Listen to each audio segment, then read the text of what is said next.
이 자르네고 시시나고 누가 시안이지 비라이네바 얌디 야미네고 도 타범도 레이티 농수 얌나 따리 누가 아이도 포체 함나바 우푸게 가도 파잖아 레이터니네 마이나 블랭켓 커버세 시시 ken 파이줍네나 양 루먼 농당 뚱만 습 시기다 있는다 파이줍지나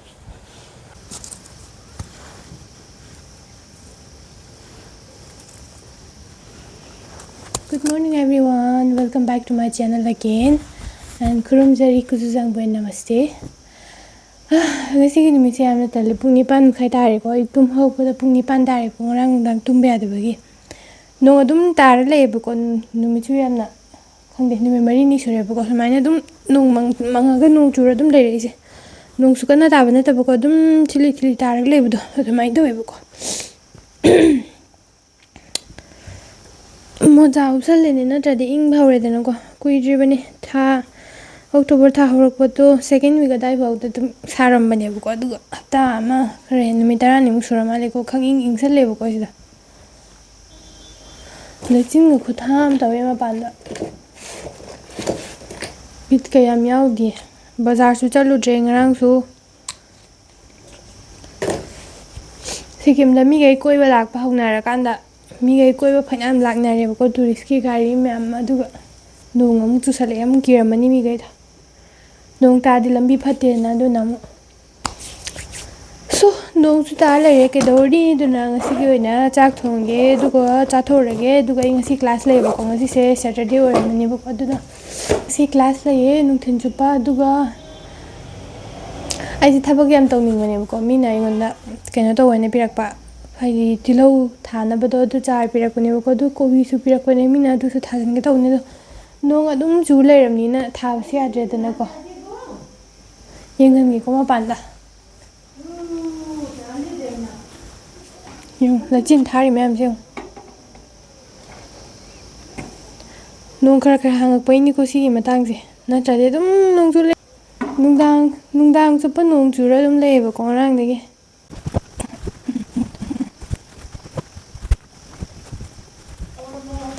Manipur da diam ingri hai ko rang aina yum da wari sanabada duga nongsu tarakten hai lau ubado sing thap thajin da gi loin kangi na haramani ko ngonda aduga saina nong dabna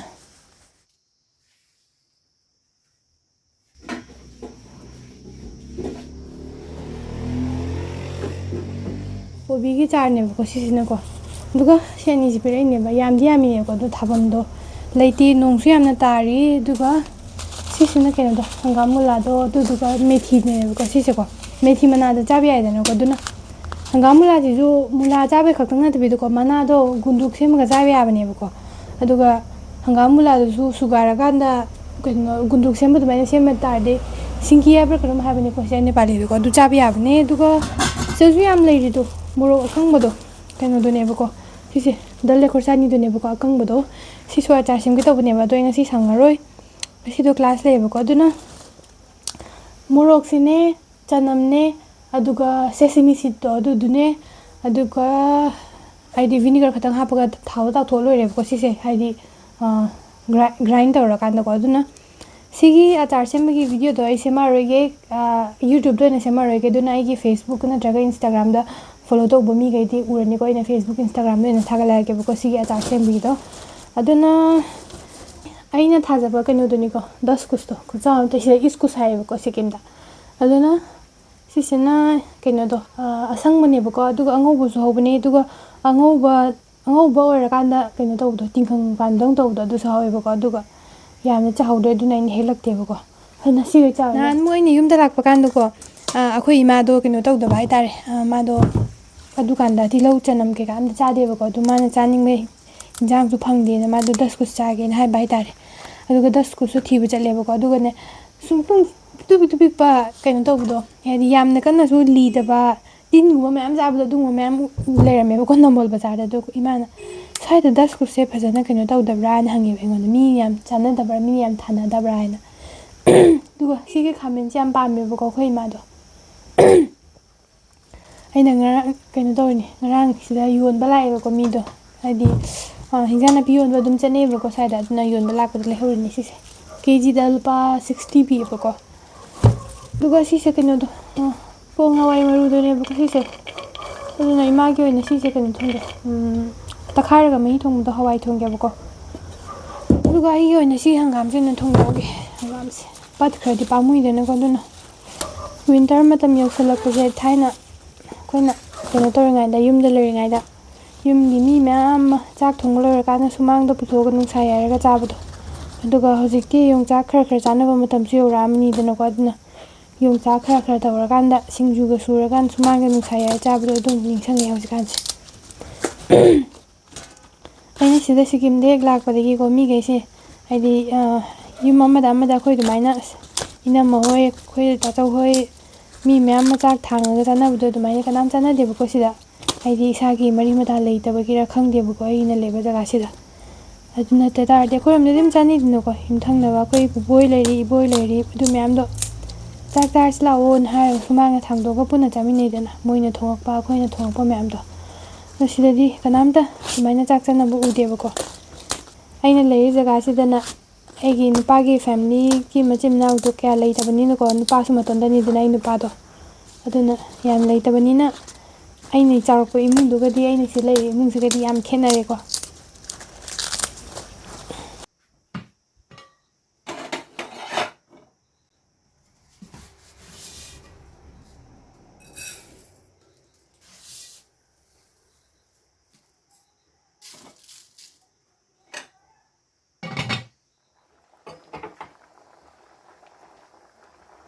ꯅꯨꯃꯤꯠ ꯃꯔꯤꯅꯤꯗꯒꯤ ꯆꯨꯔꯛꯄ ꯅꯣꯡ ꯍꯧꯖꯤꯛꯐꯥꯎ ꯑꯗꯨꯝ ꯅꯣꯡ ꯆꯨ ꯂꯩꯅꯦ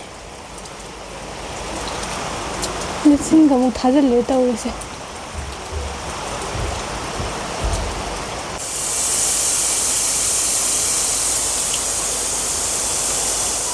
ꯇꯥꯏꯕꯪ ꯃꯤꯑꯣꯏꯕꯁꯤ ꯄꯦꯟꯕ ꯅꯥꯏꯗꯦ ꯍꯥꯏꯕꯗꯣ ꯅꯣꯡꯁꯤ ꯆꯨꯔꯒꯅ ꯅꯣꯡꯁꯤ ꯆꯨꯔꯦꯅ ꯆꯨꯗ꯭ꯔꯒꯅ ꯑꯃꯨꯛ ꯅꯣꯡꯁꯤ ꯁꯨꯡꯆꯨ ꯆꯨꯔꯛꯇ꯭ꯔꯦ ꯀꯔꯝ ꯀꯥꯟꯗ ꯆꯨꯔꯛꯇꯣꯏꯅꯣ ꯍꯥꯏꯅ ꯉꯥꯔꯤ ꯂꯧꯕꯒꯤ ꯃꯅꯝ ꯈꯨꯅꯨꯡꯁꯤ ꯁꯤꯗꯤ ꯂꯣꯏꯔꯦ ꯁ꯭ꯀꯨꯜ ꯍꯜꯂꯛꯑꯒ ꯆꯔꯥ ꯋꯥꯟꯕꯒꯤ ꯀꯩꯅꯣꯗꯣ ꯅꯤꯡꯁꯤꯡꯉꯛꯑꯦ ꯉꯥꯔꯤ ꯂꯧꯔꯀꯥꯟꯗ ꯃꯣꯔꯣꯛ ꯃꯦꯠꯂꯒ ꯆꯔꯥ ꯋꯥꯟꯕꯗꯣ ꯏꯟꯖꯥꯡ ꯂꯩꯇꯕꯒꯤ ꯅꯠꯇ꯭ꯔꯁꯨ ꯑꯂꯨ ꯑꯐꯨꯠꯄꯒ ꯉꯥꯔꯤ ꯔꯧꯕꯗꯨꯒ ꯇꯧꯔꯒ ꯆꯥꯛꯀ ꯇꯣꯠꯂꯒ ꯆꯥꯕꯗꯣ ꯍꯥꯎꯕꯅꯤ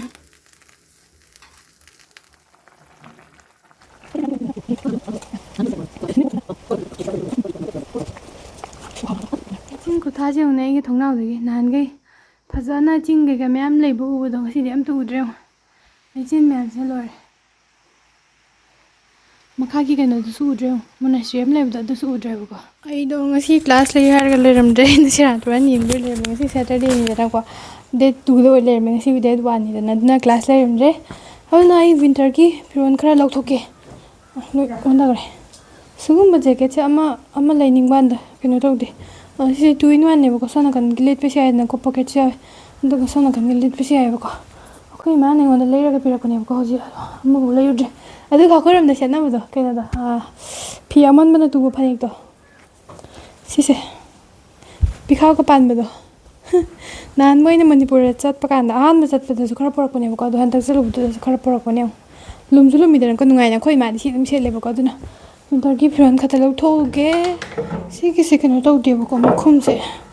ꯍꯥꯡꯗꯣꯛꯅꯕꯗꯣ ꯄꯥꯟꯗ꯭ꯔꯤꯕꯗꯨꯅ ꯁꯤꯒꯤꯁꯨ ꯁꯨꯃꯥꯏꯅ ꯍꯥꯡꯗꯣꯛꯇ꯭ꯔꯗꯤ ꯌꯥꯗ꯭ꯔꯦ ꯑꯗꯨꯅꯅꯦ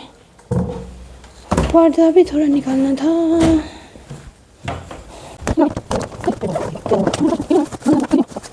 ꯑꯁꯣꯝ ꯅꯥꯀꯟ ꯊꯪꯕꯗꯨꯗ ꯌꯥꯎꯔꯝꯗ꯭ꯔꯦꯕꯀꯣ ꯑꯗꯨꯅ ꯃꯔꯤꯅꯦꯕꯀꯣ ꯂꯩꯔꯤꯁꯦ ꯁꯤꯒꯨꯝꯕ ꯐꯝꯅꯕꯁꯦ ꯏꯃꯥ ꯀꯥꯗ ꯑꯃ ꯑꯩ ꯀꯥꯗ ꯑꯃ ꯁꯤꯗ ꯑꯅꯤꯃꯒꯀꯣ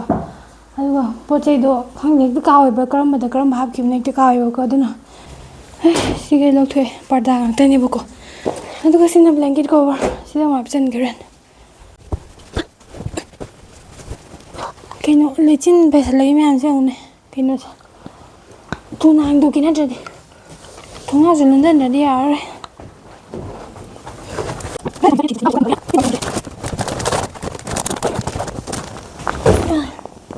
ꯑꯩꯗꯣ ꯄꯣꯠ ꯆꯩ ꯍꯥꯞꯅꯕ ꯎꯄꯨ ꯀꯩꯀꯥꯗꯣ ꯐꯖꯅ ꯂꯩꯇꯕꯅꯤꯅꯅꯦ ꯁꯨꯃꯥꯏꯅ ꯕ꯭ꯂꯦꯡꯀꯦꯠ ꯀꯣꯚꯔꯁꯦ ꯁꯤꯁꯦ ꯀꯩꯅꯣ ꯇꯧꯔꯤꯅꯦꯕꯀꯣ ꯁꯤ ꯂꯤꯕꯤꯔꯖꯕꯗ ꯂꯩꯔꯛꯄ ꯑꯗꯨꯒ ꯁꯤ ꯀꯣꯚꯔꯁꯤꯗ ꯍꯥꯞꯆꯤꯜꯂ ꯊꯝ ꯇꯥꯔꯗꯤ ꯄꯣꯠꯇꯣ ꯈꯟꯗꯣꯛꯅꯕꯗꯁꯨ ꯅꯨꯡꯉꯥꯏꯗꯅꯀꯣ ꯑꯗꯨꯅ ꯊꯝꯕꯅꯦ ꯑꯗꯣ ꯁꯤꯁꯨ ꯑꯣꯏꯔꯝꯗ꯭ꯔꯦ ꯃꯣꯟ ꯉꯥꯛꯇ ꯑꯣꯏ ꯂꯩꯔꯝꯃꯦ Blanket mcha ama thibane ba ido mobak pida oina bana no karai thamram khangdre ba ina indam da yaur kan namu ningsang ko karen yaur ka mu kun thokki ba thigi ganta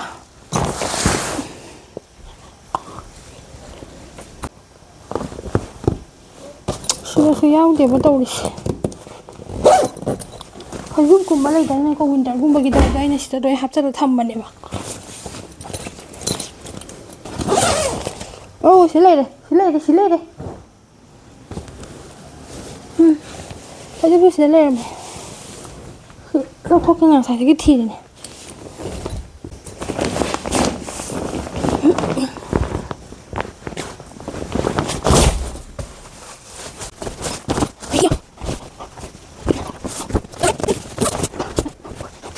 बोला नहीं है खोल के देखेंगे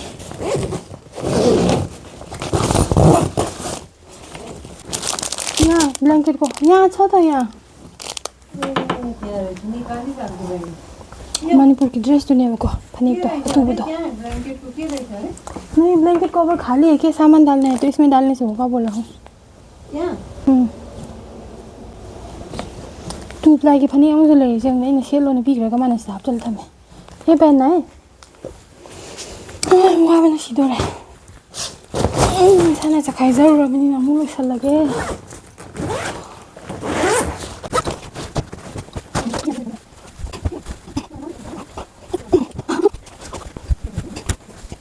तीजुक ने ना यार लुमन नुंदांग तुम मतलब सब सीख रहे नंदा ना भेजुक ना थमजन करके क्या ना बंदे अयो ये ब्लैंकेट कवर से सिलीगुड़ी ले रही है को यामना नुंगाई बाय तारे एक्स्ट्रा आइना फंग लेब लापको दने तेको एक्स्ट्रा आइना सेम दने दुगो कंजे हम कल लेब को सी के कवर से दना नुंगाई बे सेना बता ब्लैंकेट सुदी सुदे नो चुबन न को तो सुन थमजन रखे कंतो राय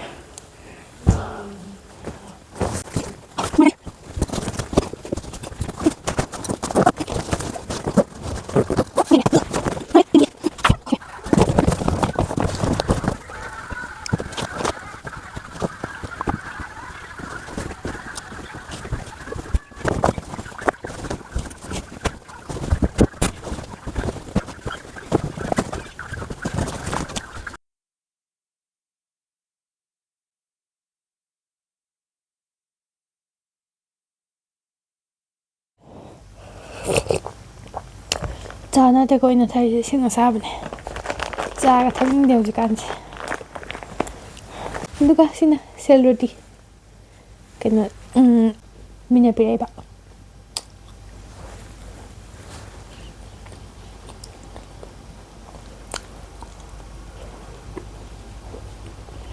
चेंग दो सुगारागा से मिने को सिजा इलायची घी के गामा हापकानो थाव तावनेबा चीनी cái mèo cái hộp lấy bỏ xí chini à học đi học thì lâu thảo cái ấy dịch đó cái nó xel rồi thì cha bây giờ có thuốc lấy nhỉ quay đó thì lâu thảo cái hà này nè alu thà cái nó khá xem mắm bên này mà co alu đó này hết thà thật là cái thà bộ mà phong gắm thì xem rồi mình biết bác sĩ đó bắt khẩn nên đâu này wow cái mình làm cái đó nói tu kre nung chuba se te ki darba kan khang de oh wow kenim hor mi ngira mai dei ti lau do ani yum de por pa ne ba ko nan mu je thara ga ina kaino maru lor ga tham gi do mu thajin gi ne ina mi hum ni mai ni sura ma le hau le me asai de tha gi ne ko sai de haurak tre khar theng ne tha gi ba ge adu ga se le re to ai ge asparagus tha gi ba do ina asparagus se ai am to bu harvest to dri ba ko दुगो पांबी अहुम मरी थाबने दुगो पांबी अमा सादा सिग्र माले दुगो अमन सिले अनु बुजों एसे उब्रे होने स्पेरेगस से pick TB है बुको नेक्स्ट ईयर दिगे हार्वेस्ट तो गेने तो बुने ना दो खंगे हार्वेस्ट तो भी याद रे यार रे खंगे मोरो अनु बुसाई द कना पान खले यो या मचा मचा सादा सु पान खले से सुपा लियो सिना ब्रोकोली हान अना थाखिबा कामुदा से लेरे फैनामदि चाउजरबो नि ꯁꯣꯝ ꯅꯥꯀꯟꯗꯁꯨ ꯂꯩꯔꯦ ꯇꯤꯜꯍꯧ ꯃꯩꯇꯩ ꯇꯤꯜꯍꯧ ꯈꯔꯁꯨ ꯁ꯭ꯋꯥꯏꯗ ꯂꯩꯔꯦ ꯍꯪꯒꯥꯝ ꯈꯔ ꯁ꯭ꯋꯥꯏꯗ ꯍꯧꯔꯦ ꯌꯦꯡꯉꯨ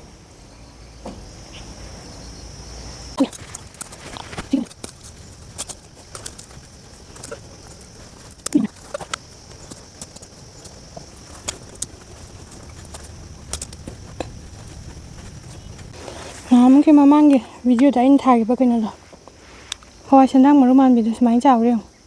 ꯃꯔꯨ ꯈꯔ ꯈꯔ ꯆꯪꯕ ꯍꯧꯔꯛꯑꯦ ꯁꯤꯗ ꯁꯨꯃꯥꯏꯅ ꯇꯧꯔꯦ ꯍꯧꯖꯤꯛꯀꯥꯟ ꯌꯥꯝ ꯆꯥꯎꯔꯕꯅꯦ ꯌꯦꯡꯉꯨꯅꯦ ꯑꯩꯅ ꯉꯁꯥꯏꯒꯤ ꯀꯣꯕꯤꯗꯨꯁꯨ ꯄꯨꯔꯛꯑꯦꯕꯀꯣ ꯊꯥꯔꯒ ꯌꯦꯡꯒꯦ ꯅꯣꯡ ꯆꯨꯕꯅꯤꯅ ꯍꯤꯡꯉꯛꯀꯗꯧꯕꯗꯤ ꯃꯥꯜꯂꯦ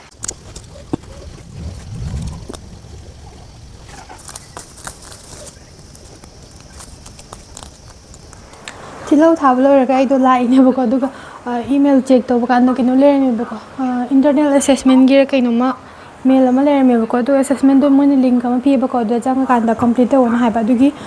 ꯀꯝꯄ꯭ꯂꯤꯠ ꯇꯧꯔꯦ ꯑꯗꯨ ꯂꯣꯏꯔꯀꯥꯟꯗ ꯑꯩꯗꯣ ꯅꯍꯥꯟ ꯑꯩꯅ ꯌꯥꯎꯗꯕ ꯀ꯭ꯂꯥꯁ ꯑꯃ ꯂꯩꯌꯦꯕꯀோ ꯑꯗꯨꯒꯤ ꯀ꯭ꯂꯥꯁꯁꯦ ꯌꯦꯡꯉꯝꯃꯤꯅꯦꯕꯀꯣ ꯑꯗꯨꯅ ꯁꯤꯁꯨ ꯂꯣꯏꯁꯤꯜꯂꯛꯑꯦ ꯄꯨꯡ ꯀꯩꯅꯣ ꯇꯥꯔꯦꯕꯀꯣ ꯍꯧꯖꯤꯛꯁꯦ ꯄꯨꯡ 4:30 ꯇꯥꯔꯦꯕꯀꯣ ꯅꯣꯡꯁꯤ ꯁꯨꯡꯍꯥꯡ ꯍꯥꯡꯉꯨ ꯌꯥꯗ꯭ꯔꯦ ꯌꯦꯡꯉꯣ ꯁꯣꯔꯣꯛꯇ ꯅꯣꯡ ꯆꯨꯔꯤꯁꯦ ꯌꯦꯡꯉꯣ